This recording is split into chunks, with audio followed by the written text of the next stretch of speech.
দুর্গা পুজোয় আর 5 দিন ছুটি থাকবে না, কালী পুজো আর পালন করতে পারবেন না,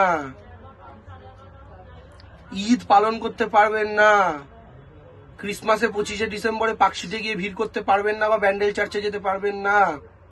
আপনার আমার সংস্কৃতি সিস্টেম গোটাটা শেষ করে দেবে।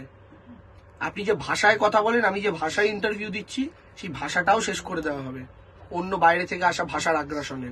এগুলো বুঝুন, গোটা স্টেটটাকে ক্যাপচার করে নেওয়ার চেষ্টা চলছে। এবং সেটা কিভাবে? আগে পলিটিক্যাল পাওয়ার দখল করো, দখল করে কালচারাল পার্মানেন্ট চেঞ্জ। ঠিক আছে, এই কালচারাল পার্মানেন্ট চেঞ্জ এনে তারা পশ্চিমবঙ্গকেও গোবলয় স্টেটগুলোর পার্ট বানাতে চায়। ঠিক এটারই বিরুদ্ধে 2021 সালে আমার স্লোগানের একটা অংশ ছিল যে আমার মাটি সইবে না, ইউপি বিহার হইবে না, বাংলা আমার বাংলার হবে, বন্ধু এবার খেলা হবে।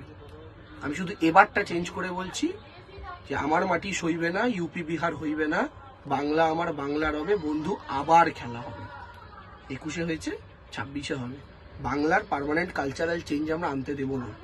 বাংলায় ছেলেমেয়েরা সরস্বতী পুজোর দিন হলুদ পাঞ্জাবি শাড়ি পরে ঘুরবে, কোনো বজরং দলের গুন্ডা সেই কাপলদের পেটাতে পারবে না। বিজেপি আসা মানেই বজরং দলের গুন্ডা বাড়া।